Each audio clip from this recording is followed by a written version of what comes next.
Welcome to my YouTube channel Spiritual Drops। मालिक से बिछुड़कर जहां भी जाकर जन्म लेना पड़ता है, दुनिया में नजर मार कर देख लें, दुख ही दुख, मुसीबतें ही मुसीबतें सहनी पड़ती हैं। हमारी खुराक के लिए हर रोज हजारों की तादाद में जानवर ज़िबह किए जाते हैं। उन रोते पीटते चीखते चिल्लाते जानवरों के गलों पर हम किस तरह छुरियां चलाए जा रहे हैं। कभी हमारे मन में यह विचार और ख्याल नहीं आया कि अगर कहीं कर्मों के हिसाब के अनुसार हमें वहां जन्म लेना पड़ जाए तो क्या हम सुख महसूस करेंगे या दुख। घोड़े की हालत देखिए, किस तरह सवारियां टांगों पर बैठी हैं और टांगे वाला तड़ातड़ चाबुक मारे चला जाता है। कितना जुल्म हो रहा है और किस तरह पीड़ितों को भार और बोझ उठाना पड़ता है। बैल के जामे की हालत देखिए, बेचारा थक कर गिर पड़ता है। हम लोहे की आग चुभाकर उसे फिर जोत लेते हैं। खुद इंसान के जामे की हालत देखिए, जिसे नर नारायणी देह कहकर वर्णन करते हैं। किस तरह रोजगार के लिए ठोके वे खाते फिरते हैं। कोई औलाद से दुखी हुआ बैठा है तो कोई औलाद के ना होने से।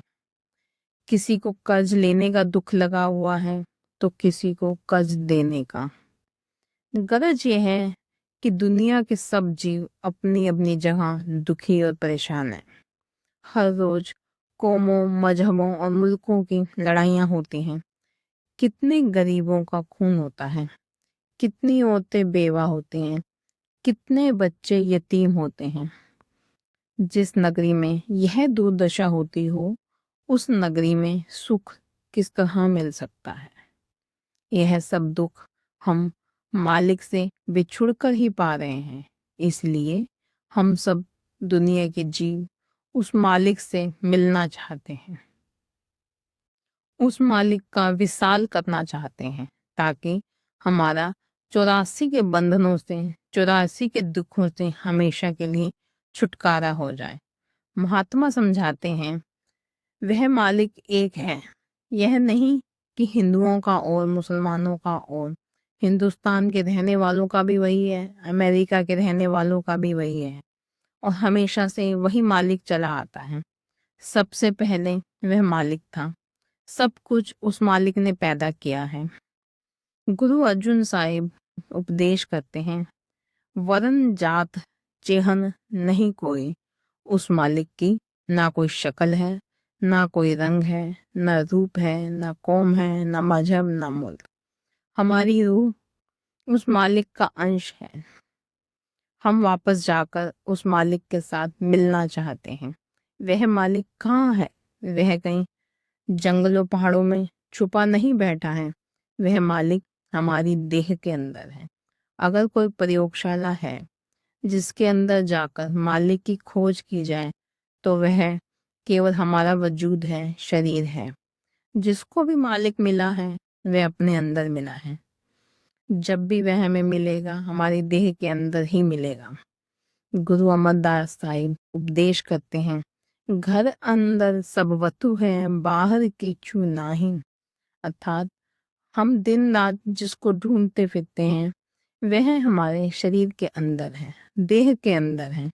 गुरु अमरदास साहिब फरमाते हैं, हर मंदर एह शरीर है, ज्ञान रतन प्रगट होए। अर्थात हम हरि मंदिर किसे कहते हैं? जहाँ हरि बसता हो, मालिक बसता हो। वह मालिक हमारी देह के अंदर है। इसलिए दुनिया में अगर कोई सच्चा गुरुद्वारा है, सच्चा मंदिर, मस्जिद, ठाकुर द्वारा या गिरजा है तो वह केवल शरीर है। गुरु अमरदास साहिब साफ साफ फरमाते हैं, इस गुफा में अखुट भंडारा, तिस विच वसे हरि अलख अपारा।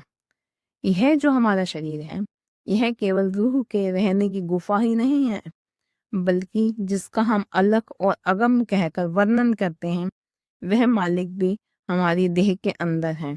इसलिए हमें उस मालिक की तलाश अपने देह के अंदर करनी है। अब मन में ख्याल आता है कि जब वह मालिक हमारी देह के अंदर है तो फिर हमें नजर क्यों नहीं आता? हमें किस तरह अपनी देह के अंदर जाकर उस मालिक को प्रकट करना है? गुरु अमरदास साहिब इस बात को अच्छी तरह समझाते हैं। हर की पूजा दुर्लभ संतों, कहना कछु न जाए, संत हूँ गुरुमुख ही पूरा पाए, नामो पूज कराए। उपदेश करते हैं कि अगर कोई पूरा गुरुमुख मिल जाए, अर्थात किसी संत महात्मा से मिलाप हो जाए, वे हमें अंदर जाने का भेद दे दें, मालिक की भक्ति करने का तरीका समझा दें और हम उस रास्ते पर चल पड़े, तो हम अपने अंदर ही उस मालिक के साथ हमेशा के लिए मिलाप कर सकते हैं। संत हमें नाम भक्ति का तरीका बताते हैं। नामों पूज कराई, हमें नाम की कमाई करने की युक्ति बताते हैं।